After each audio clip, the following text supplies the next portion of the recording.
ನಮಸ್ಕಾರ ಸ್ನೇಹಿತರೆ. ಇವತ್ತಿನ ಕಾಲದಲ್ಲಿ ನಮ್ಮ ಅತಿ ದೊಡ್ಡ ಶತ್ರು ಯಾರೂ ಇಲ್ಲ, ಸಮಸ್ಯೆಗಳೂ ಇಲ್ಲ.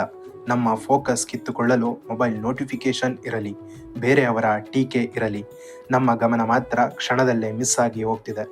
ಆದರೆ ಯುದ್ಧ ಮಾಡದೆ ಗೆದ್ದ ಒಬ್ಬ ಯೋಧನಿದ್ದಾನೆ. ಅವನ್ಯಾರು ಗೊತ್ತಾ? ಹನುಮಂತ. ಹನುಮಂತ ಸಮುದ್ರ ದಾಟುವಾಗ ಸುರಸೆ ಎನ್ನುವ ರಾಕ್ಷಸಿ ಎದುರಾಗುತ್ತಾಳೆ. ನಿನ್ನನ್ನು ನುಂಗಬೇಕು ಅಂತ ಅವಳು ಬಾಯಿ ಬಿಚ್ಚುತ್ತಾಳೆ. ಆಗ ಹನುಮಂತ ಫೈಟ್ ಮಾಡಲಿಲ್ಲ, ಕೋಪ ತೋರಿಸಲಿಲ್ಲ. ಮೊದಲು ಬೃಹತ್ ರೂಪ ತಾಳುತ್ತಾನೆ. ಆಮೇಲೆ ಆ ಕ್ಷಣವೇ ಅತಿ ಸಣ್ಣ ರೂಪ ತಾಳಿ ಅವಳ ಬಾಯೊಳಗೆ ಹೋಗಿ ಹೊರಬರುತ್ತಾನೆ. ಅಲ್ಲೇ ಅವನು ನಮಗೆ ಒಂದು ಪಾಠ ಕಲಿಸುತ್ತಾನೆ. ಎಲ್ಲ ಸಮಸ್ಯೆಗಳಿಗೂ ರಿಯಾಕ್ಟ್ ಮಾಡಬೇಕು ಅಂತ ಇಲ್ಲ. ಕೆಲವೊಮ್ಮೆ ನಮ್ಮ ಬುದ್ಧಿವಂತಿಕೆ ಬಳಸಿ ಮೂವ್ ಆನ್ ಆಗೋದೇ ನಿಜವಾದ ಗೆಲುವು. ಇವತ್ತು ನಮ್ಮ ಸುತ್ತಲೂ ಸಾವಿರಾರು ನೆಗೆಟಿವ್ ಮಾತುಗಳು ಇವೆ. ಅನಗತ್ಯ ವಾದಗಳಲ್ಲಿ ಸಿಲುಕಿಕೊಂಡು ನಮ್ಮ ಗೋಲ್ ಕೈ ತಪ್ಪುತ್ತಿದೆ. ಅದಕ್ಕಾಗಿ ಹನುಮಂತನಂತೆ ಈಗೋ ಬಿಟ್ಟು ಅಗತ್ಯವಿದ್ದಾಗ ಸಣ್ಣವರಾಗಿ ನಿಮ್ಮ ಫೋಕಸ್ ಉಳಿಸಿಕೊಳ್ಳಿ.